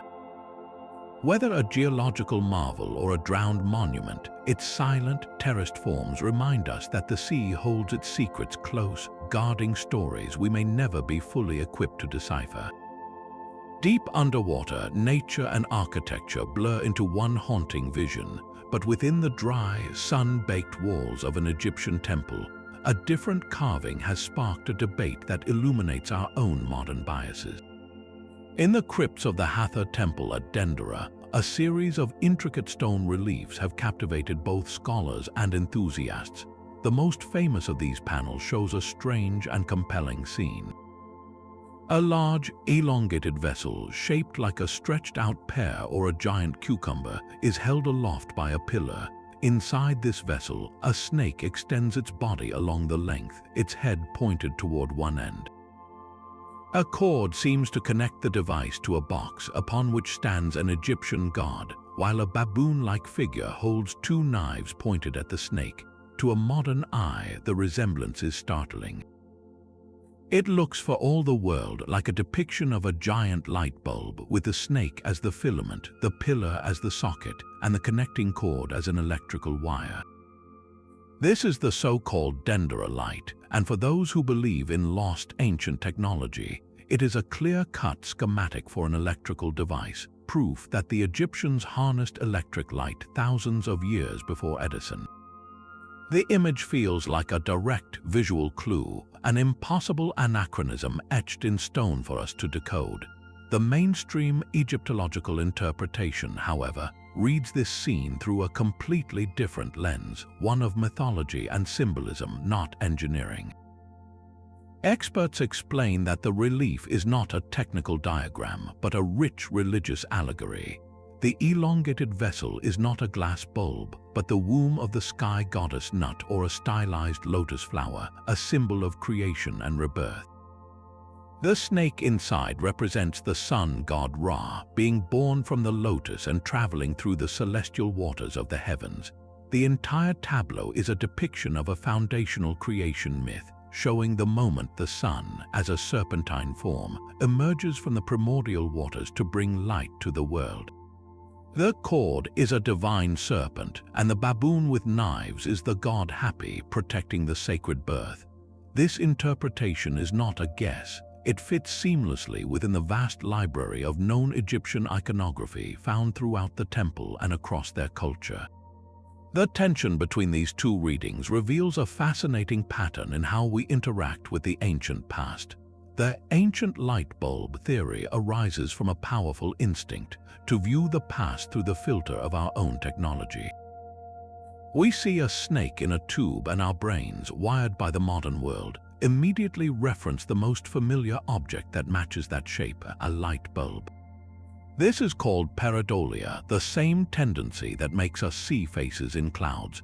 It is a compelling narrative because it makes the mysterious familiar, transforming a complex religious symbol into a tangible piece of advanced hardware we can understand. It speaks to a desire for a past that was as technologically savvy as our present, a past where our ancestors were not so different from us. Yet, this interpretation often requires stripping the image of its cultural and religious context, ignoring the dozens of other, similar reliefs in the temple that clearly show symbolic, not technical, scenes. The Dendera relief does not stand alone. It is one panel in a narrative tapestry celebrating the goddess Hathor and the cyclical rebirth of the sun. To see only a light bulb is to miss the profound mythological story being told. This is the core challenge of archaeology, to understand the past on its own terms, not ours. The Dendera carving is not evidence of forgotten electrical engineering, but it is evidence of something equally powerful, a sophisticated symbolic language used to explain the cosmos. Their light was not from a tungsten filament, but from the divine serpent of the sun, born anew each day from a stone lotus. The true impossibility may lie in our own difficulty accepting that ancient brilliance could express itself in a form so beautifully alien to our modern technological mindset. The human eye is trained to seek patterns, to find intention in randomness. This instinct can lead us to see faces in clouds or ancient gods in temple carvings. But what happens when we find an object that looks so perfectly, undeniably manufactured, that it seems to defy the very age of the Earth itself? This is the puzzle of the Klerksdorp spheres. Discovered by miners in South Africa, these small objects, rarely more than an inch or two across, were found embedded in mineral deposits dated to an astonishing 3 billion years old. They are metallic, often with a reddish-brown or silver sheen, and their form is what stops you cold. They are almost perfectly spherical. Even more compelling, many are etched with 3 parallel grooves running around their equator, lines so straight and symmetrical they look machined.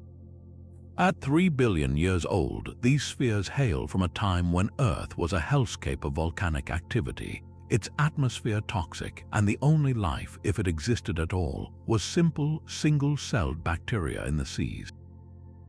The idea that a manufactured object, a tiny metal ball with precise grooves, could originate from this primordial era is not just unlikely, it is, by our current understanding, impossible.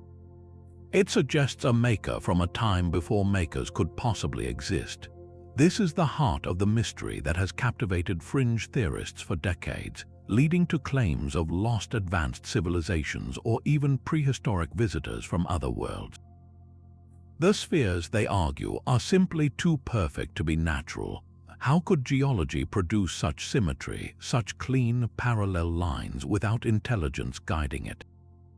The answer, as is so often the case, lies in the patient, intricate artistry of natural processes themselves. Geologists who have studied the Klerksdorp spheres identify them as concretions.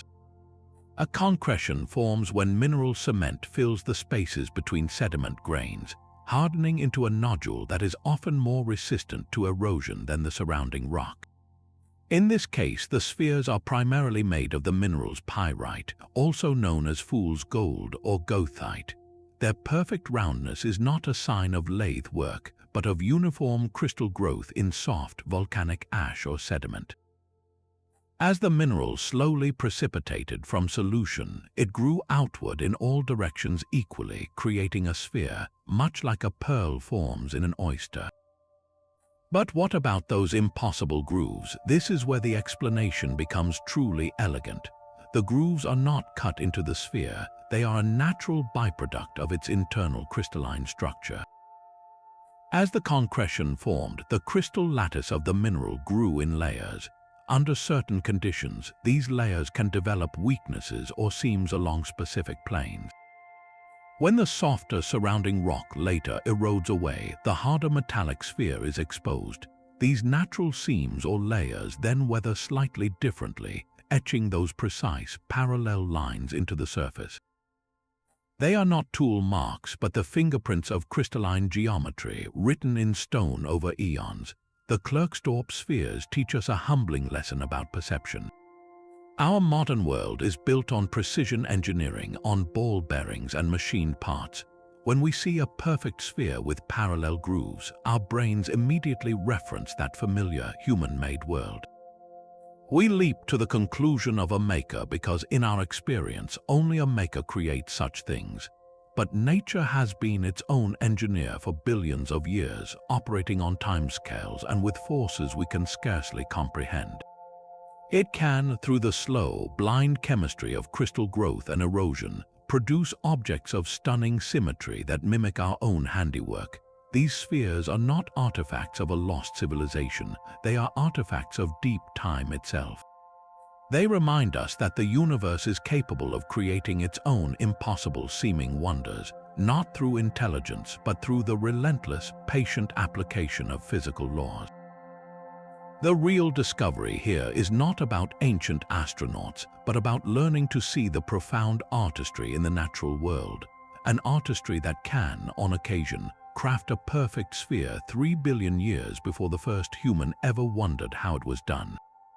The artistry of natural processes can create deceptively perfect forms, but some objects seem to carry knowledge that nature itself could not encode. In a private collection in Colombia sits a dark, circular stone known as the genetic disc. It is roughly the diameter of a dinner plate carved from a hard, black stone called lyddite. On its surface, etched with remarkable precision, are images that stop the modern viewer cold. They appear to depict, in clear diagrammatic form, the fundamental processes of life. One section shows a cell in various stages of mitosis, its chromosomes aligning and splitting. Another shows a sperm cell fertilizing an ovum, with the sperm's distinct head and tail clearly visible. There are carvings of fetuses in different stages of development, and even what look like detailed representations of male and female genitalia. To the untrained eye, it is a prehistoric biology textbook etched in stone. The impossibility is stark and specific. The detailed understanding of cellular division, human fertilization, and embryology shown here is the product of centuries of scientific progress, reliant on the invention of the microscope in the 1600s. For an ancient artisan to carve these scenes, they would have needed knowledge of microscopic biological processes thousands of years before such a concept was even conceivable. This disc, therefore, is not just an odd artifact, it is a direct anachronism, a piece of modern scientific insight seemingly teleported back into the deep past. The controversy, however, lies not in its imagery but in its origins. The genetic disc has no archaeological provenance. It was not excavated by professionals from a dated layer of soil. It surfaced on the black market, part of a larger group of similarly baffling objects from the same region, including stones carved with humans interacting with dinosaurs, often called Jurassic art. Mainstream archaeologists and historians universally classify these items as modern forgeries. The consensus is that they were crafted in the 20th century, their designs likely copied from biology textbooks and popular science illustrations, then artificially aged to appear ancient. They were created for a specific market, private collectors fascinated by ancient mysteries and willing to pay high prices for objects that promise to rewrite history. This is where the genetic disc reveals a deeper, more troubling impossibility. It represents the near-perfect forgery, an object designed to exploit our desire for a past that confirms fringe ideas. Its power lies in its visual immediacy. The carvings are undeniably similar to biological diagrams we all recognize. This bypasses critical thought and creates a compelling but false narrative. The disc highlights a major problem in the world of alternative archaeology. Artifacts held in private collections, stripped of their context, can tell any story a charismatic presenter wishes to weave around them. Without the rigorous checks of excavation, peer review, and museum verification, they exist in a shadowy realm where proof and profit become dangerously intertwined. So, while the genetic disc is fascinating, it stands as a cautionary monument. It reminds us that sometimes the most convincing evidence for an impossible past is itself an impossibility, a carefully crafted fiction, sold not to enlighten, but to fulfill a very modern longing for a secret, more advanced history. Buried beside the bones of an ancient mastodon, a simple wedge of metal became a time traveler's puzzle. In 1974, construction workers digging a trench along the Mureș River in Aiud, Romania, unearthed something unexpected about 30 feet down. Alongside the massive, fossilized bones of a mastodon, they found three strange objects. Two were mastodon bones themselves, but the third was a wedge-shaped piece of metal, heavily weathered and covered in a thick layer of black oxide. It was taken to a local museum where it sat for years before anyone decided to analyze it. When they finally did, the results were baffling. The object was composed of an alloy, mostly aluminum, with traces of copper, zinc, lead, and other elements. To the modern eye, aluminum is a mundane material, the stuff of soda cans and airplane bodies, but its history is the key to the mystery. Pure, refined aluminum does not occur in nature. Isolating it requires a complex industrial process called electrolysis, which was not invented until the 1880s. Before that, aluminum was a precious metal, rarer than gold. So how did a wedge of this distinctly modern material end up encrusted in ancient oxide, buried in the same layer as a creature that died tens of thousands of years ago?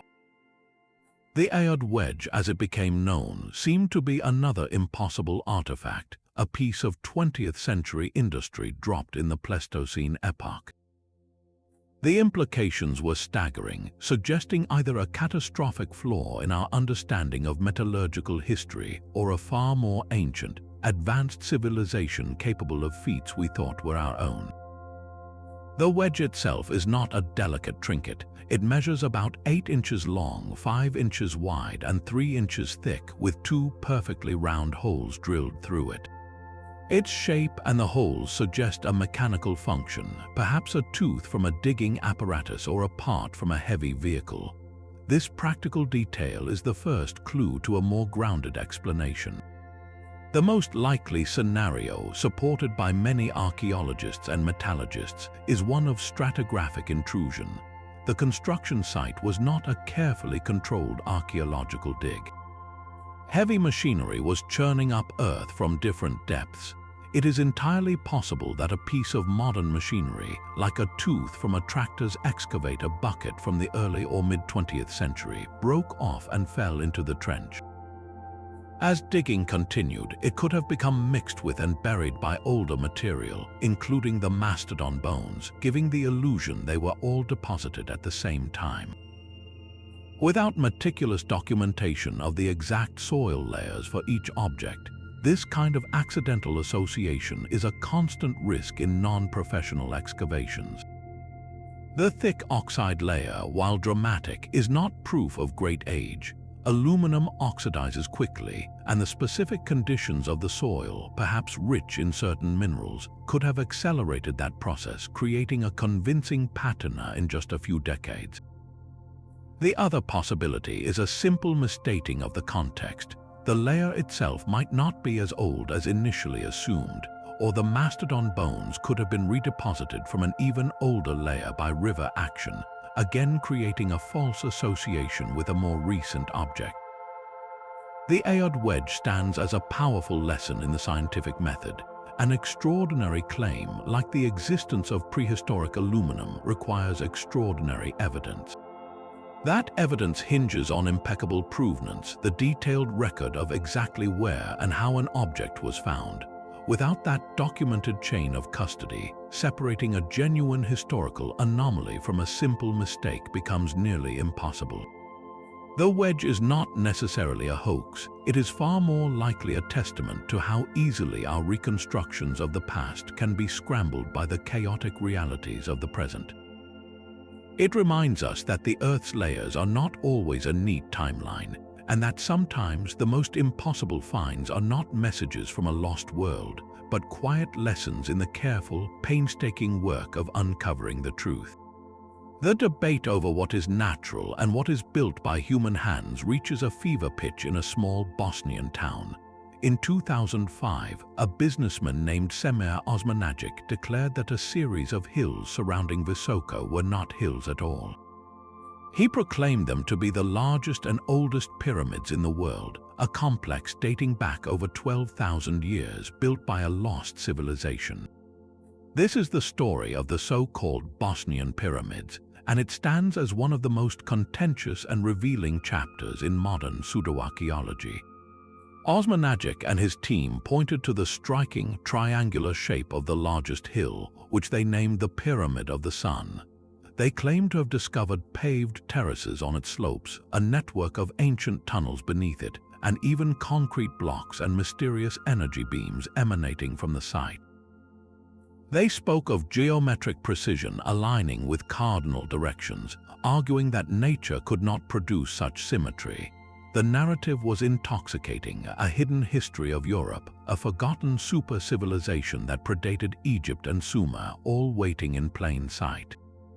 For a time, it captured global headlines and drew thousands of tourists and volunteers to Visoko, all hoping to be part of a world-changing discovery. Mainstream geologists and archaeologists, however, responded with near-universal dismay. Their analysis was unequivocal. The hills of Visoko are natural formations, a common type known as flatirons, created by the erosional processes of ancient riverbeds over millions of years.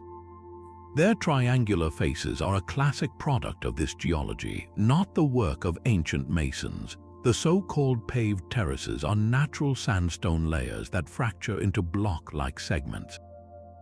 The tunnels, while real, are likely medieval mines or natural fissures, not ceremonial passages.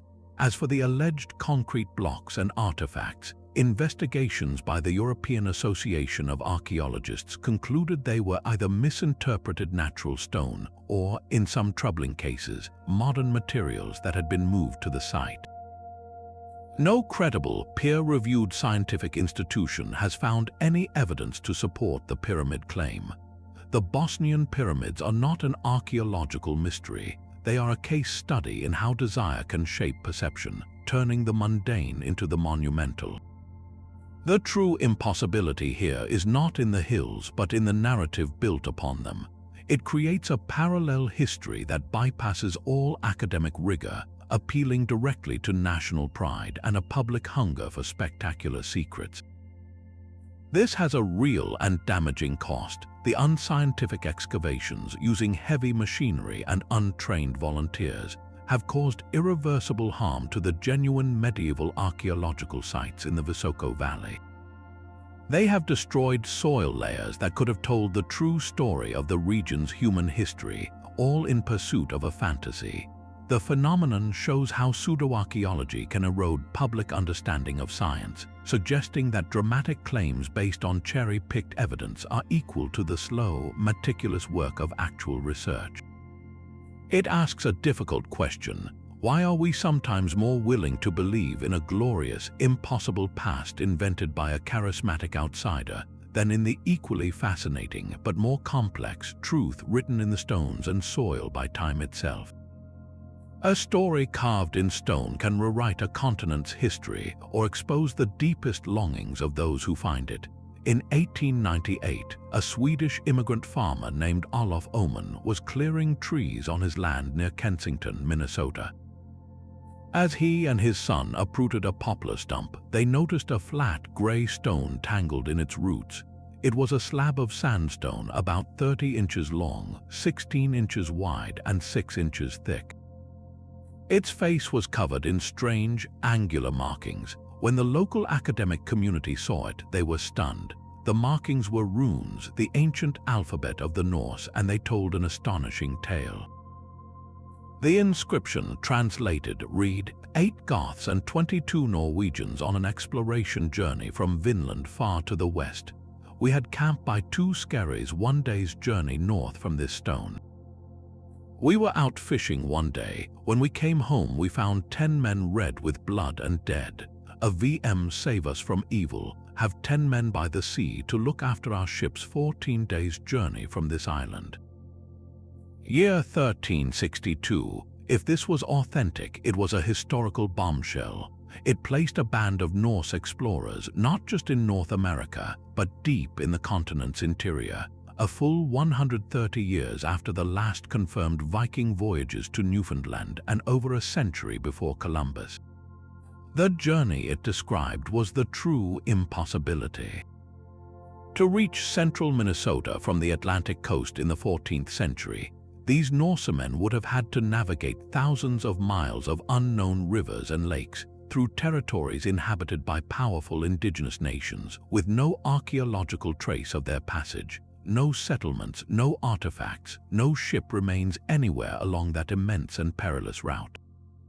The stone alone would be their only monument. The initial excitement gave way to decades of bitter, acrimonious debate. On one side were believers, often from Scandinavian American communities, who saw the stone as validation of their heritage, proof that their ancestors had reached the heart of the New World. On the other side were the vast majority of academic linguists, rhunologists, and historians. Their analysis was devastating. They pointed out that the runes used were a bizarre mix, some from the medieval period, others from a much older alphabet, combined in ways no genuine Norse carver would ever use. The language itself was peppered with modern Swedish-American dialect words and grammatical constructions that simply did not exist in the 14th century. It read less like an ancient message and more like how a 19th century farmer, familiar with some old runes from a book, might imagine an ancient text to sound. Perhaps the most damning evidence came from the stone itself. Geologists noted that the inscription showed almost no signs of weathering compared to the stone's surface, suggesting it was far younger than the 600 years it claimed. Even the story of its discovery was questioned, with some suggesting the poplar tree, estimated to be only about 40 years old, could not have grown over a stone buried for centuries. The consensus became overwhelming. The Kensington runestone was an elaborate hoax, likely crafted by Olof Oman himself or someone in his community, a product of the romantic Scandinavian immigrant culture of the late 1800s that yearned for a deeper, more heroic connection to the American landscape. Yet the stone refused to fade into obscurity. It became a potent cultural icon, displayed in museums and celebrated in local festivals. Its persistence speaks to a powerful human truth. It is a testament not to a 14th century journey, but to a 19th century desire, the longing to inscribe a European presence onto the American past, to find a familiar thread in the tapestry of an unfamiliar land. The stone's real inscription is not in the runes, but in that deep-seated need to belong, to claim a history that stretches back beyond the arrival of other European settlers. It is a monument to the stories we tell ourselves about who we are and where we come from, proving that sometimes the most compelling artifacts are those that reflect our identities, even if they cannot withstand the scrutiny of history.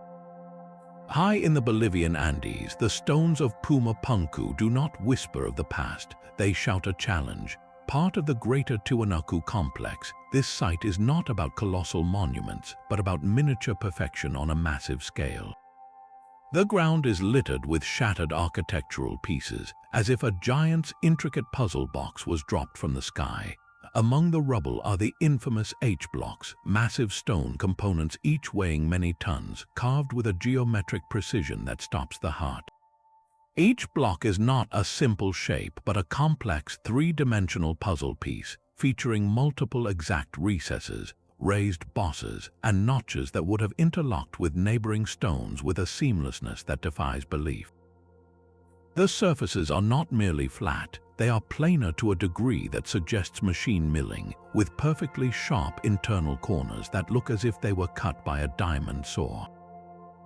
Even more baffling are the precisely drilled holes, some running in straight lines through hard andesite stone, with a consistency and roundness that seem to demand a modern drill press.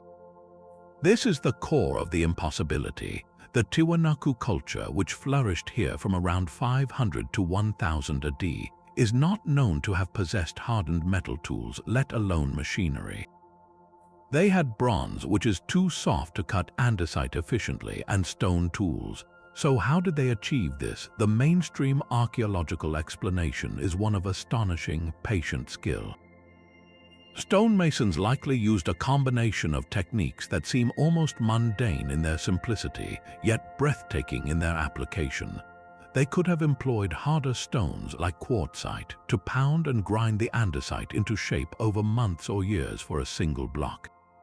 To create those impossibly flat surfaces and sharp angles, they might have used wooden templates and abrasive sand, rubbing the stone with quartz-laden sand and water to slowly, meticulously grind it down to the desired plane. The drilled holes could have been made with tubular copper drills, again using abrasive sand as the cutting agent turned by a bow drill. This process, while slow, is demonstrably effective. It is a testament not to advanced technology, but to advanced knowledge of material science and an unlimited reserve of human labor and dedication. Yet, the perfection of the results has inevitably fueled more speculative theories. The precision is so absolute that some argue it points to a lost technology, perhaps even power tools from a forgotten advanced civilization. Others, looking at the site's catastrophic destruction, the stones appear scattered as if by a colossal force, invoke cataclysmic events or even alien intervention to explain both the construction and the ruin.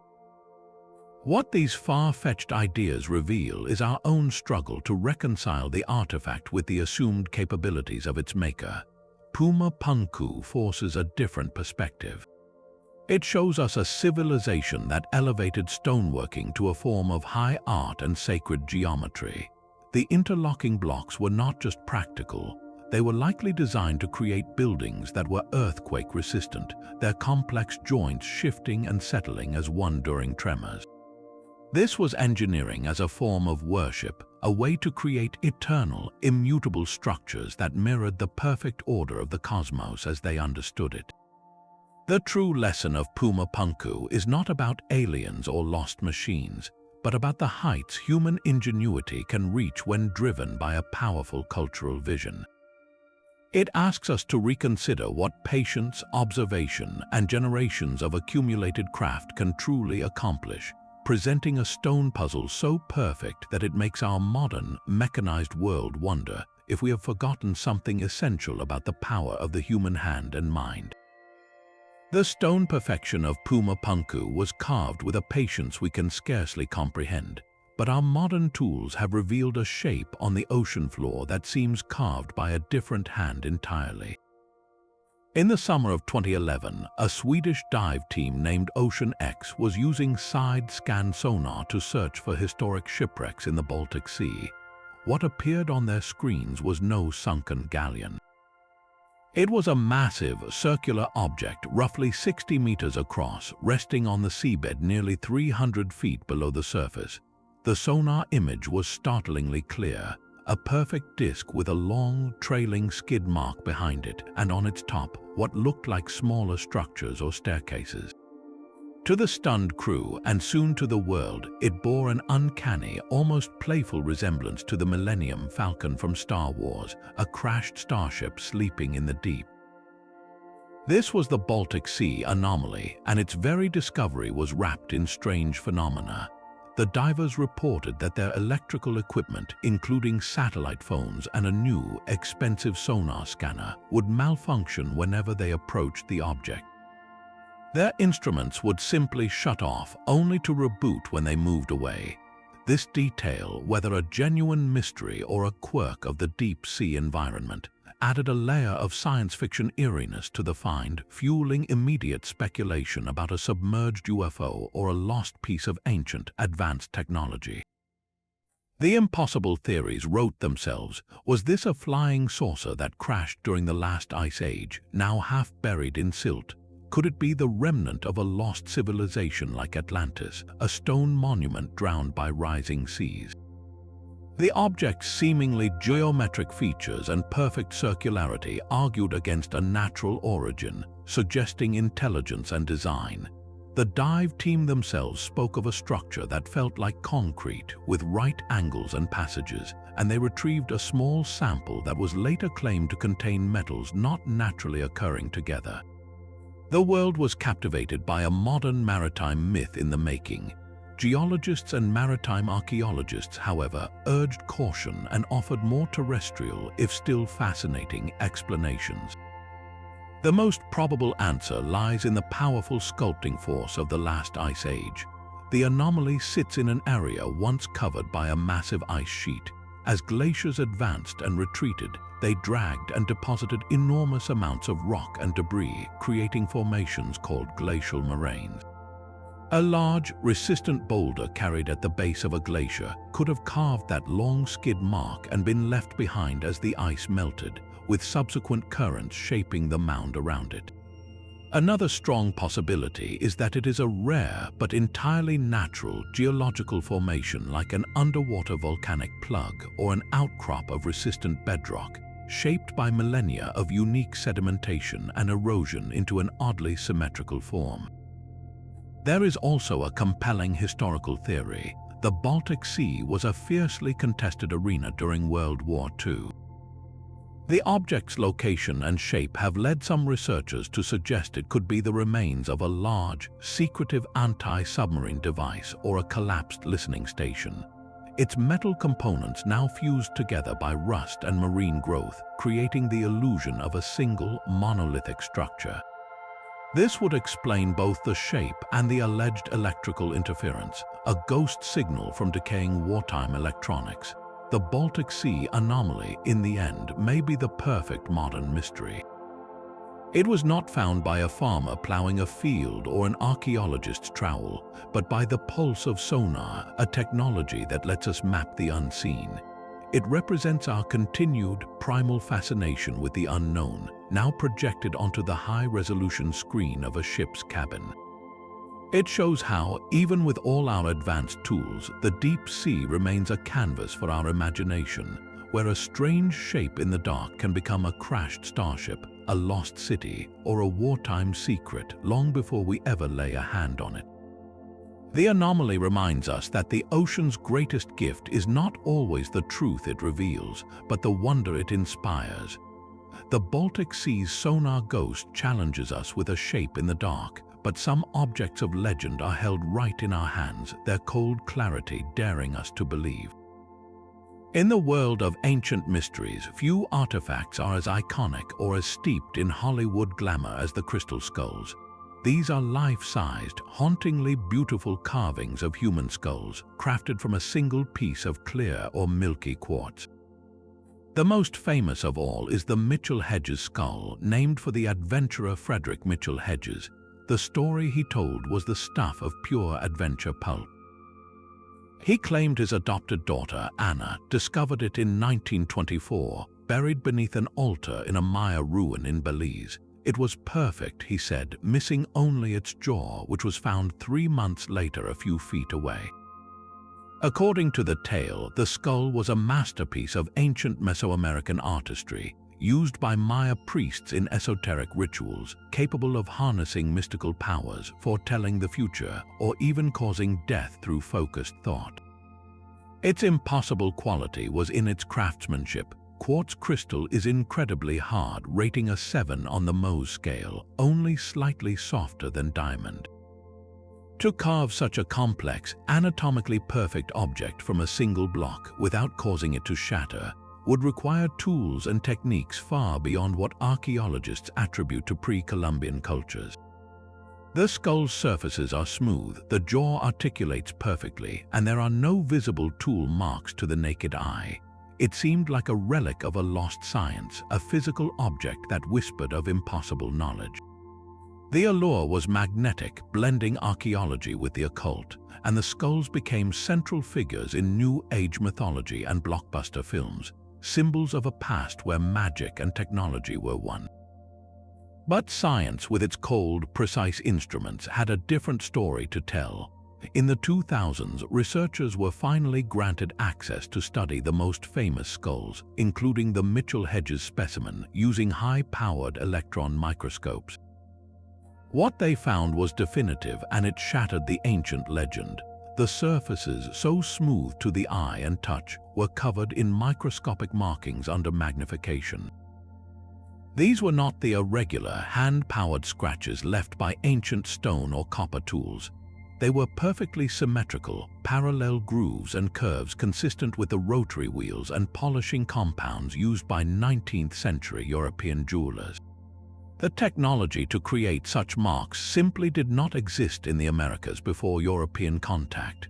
Further analysis revealed that the type of quartz used was not local to Mesoamerica, but likely came from Brazil or Madagascar, regions with trade links to Europe in the 1800s.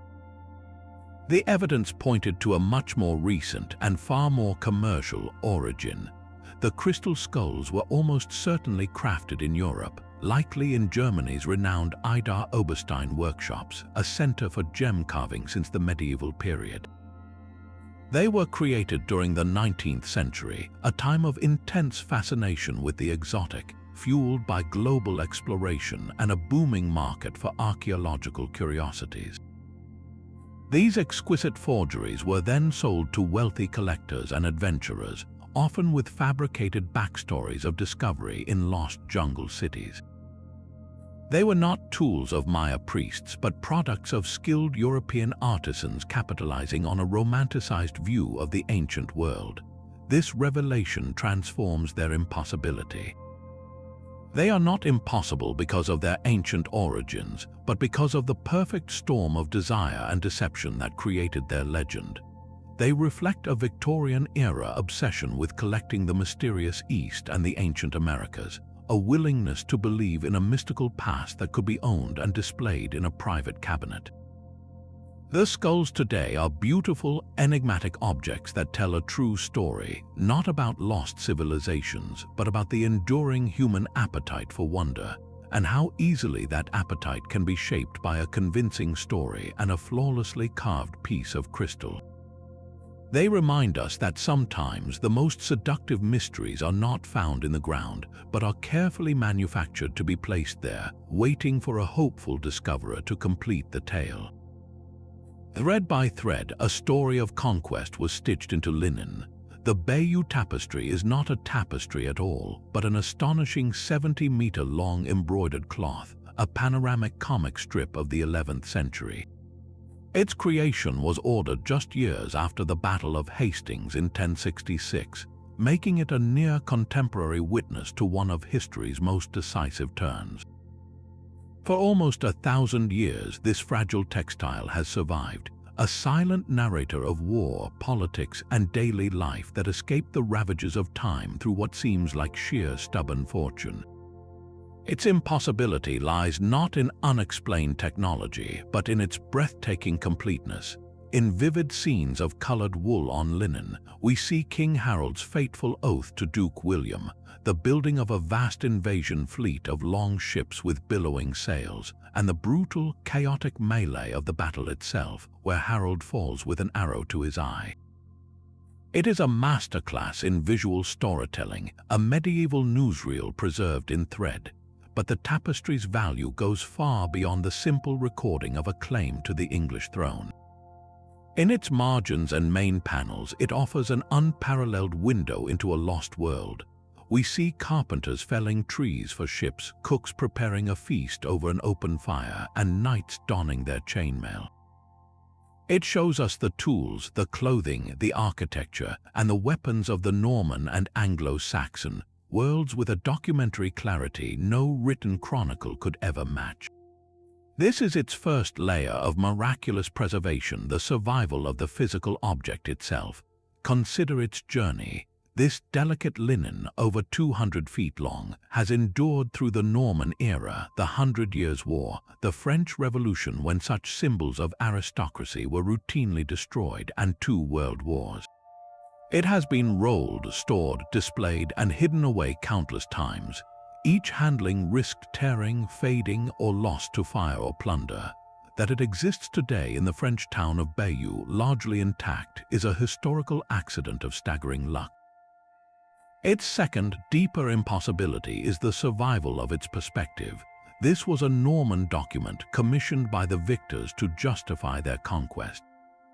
Yet, even within this propaganda, there are subtle, haunting notes. The portrayal of the fallen Anglo-Saxon King Harold is not that of a villain, but often of a dignified and tragic figure. The tapestry does not shy from the brutality of the fighting, the grief of the battlefield, or the complexity of the political betrayal that led to it.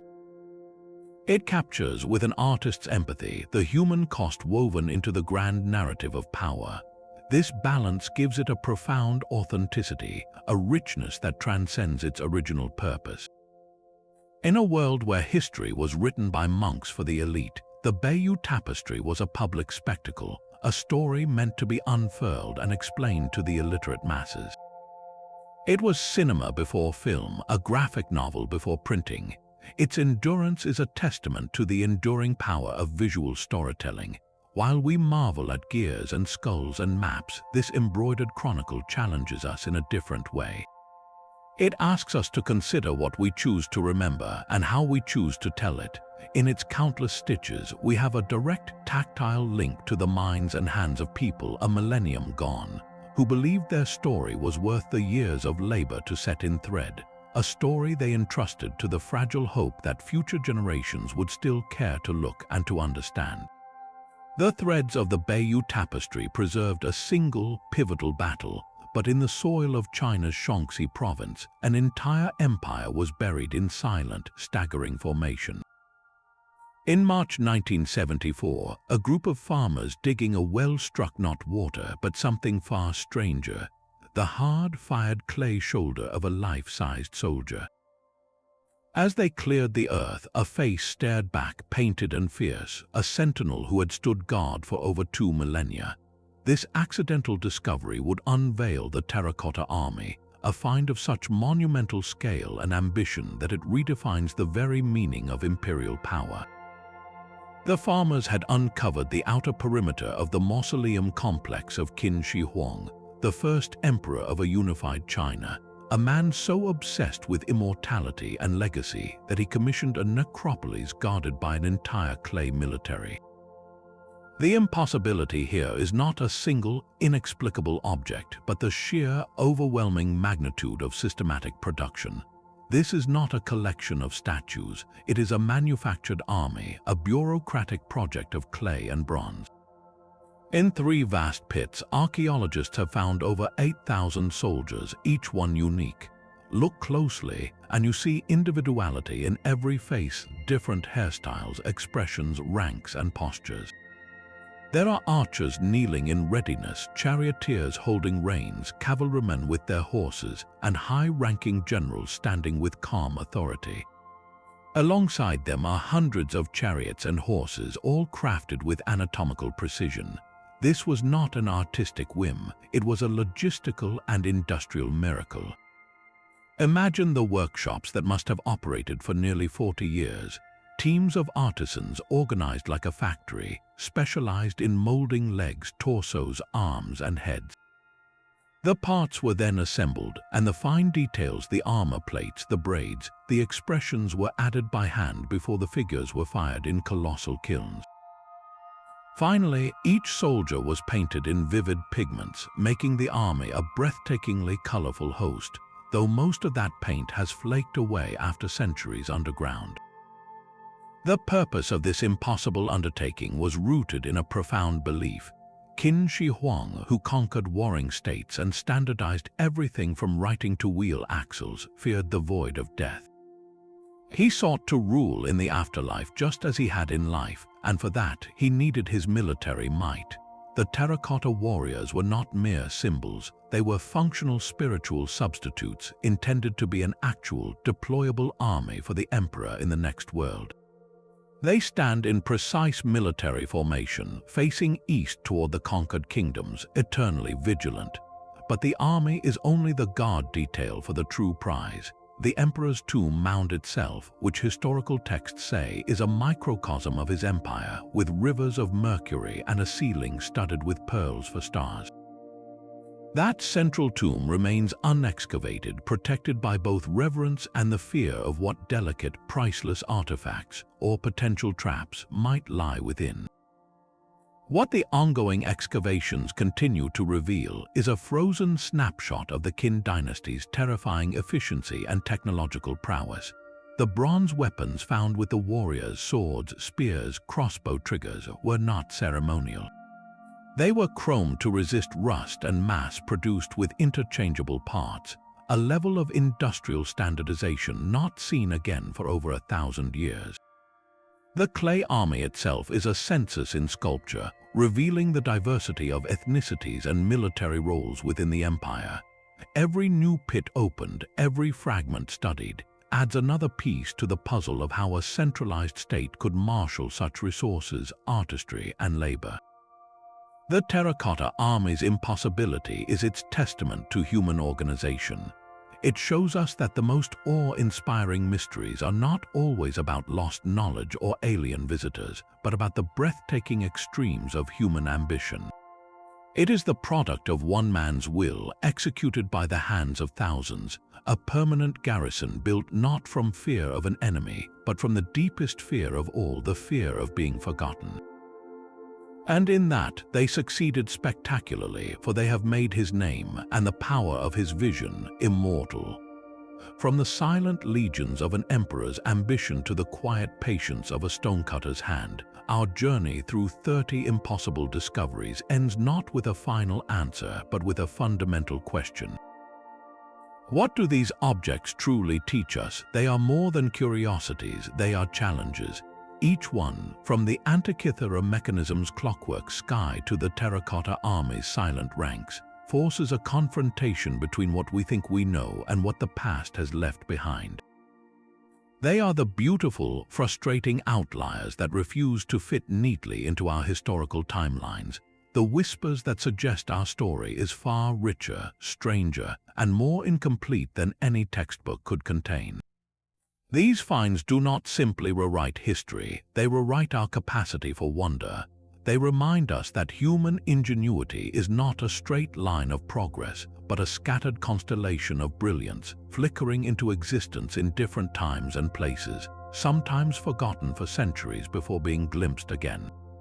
The Voynich Manuscript is not a failure because we cannot read it. It is a triumph of an unknown mind's dedication. The Nazca Lines are not less majestic because we understand their ritual purpose. They are more profound for revealing a culture that turned an entire desert into a prayer. This is the true gift of archaeology's greatest puzzles. They are not problems to be solved and filed away. They are perpetual engines of curiosity. They fuel our imagination, certainly, leading us to spin tales of ancient astronauts and lost continents. But more importantly, they drive the rigorous, meticulous engine of scientific inquiry.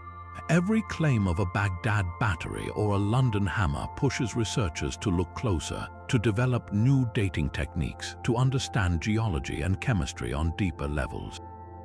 The debate itself is the process. It is how we separate the human story from the geological accident, the genuine artifact from the clever forgery. the revolutionary technology from the sacred symbol. Archaeology is not a dusty science of cataloging dead things. It is a dynamic, living conversation with our collective past, a conversation where every new scan of a pyramid, every dive on a shipwreck, and every satellite image of a desert can add a new sentence or even a new chapter. The story of humanity is still being written, one shard, one inscription, one impossible find at a time. So we thank you for joining this exploration into the edges of history. Which of these 30 discoveries captivated you the most? Was it the celestial computer, the stone spheres of perfect geometry, or the Emperor's eternal army? Share your favorite in the comments below. We would love to hear what sparks your curiosity. And if you are hungry for more journeys into the unknown, for more stories that challenge what we think is possible, be sure to subscribe. Our next deep dive into history's greatest mysteries is already waiting.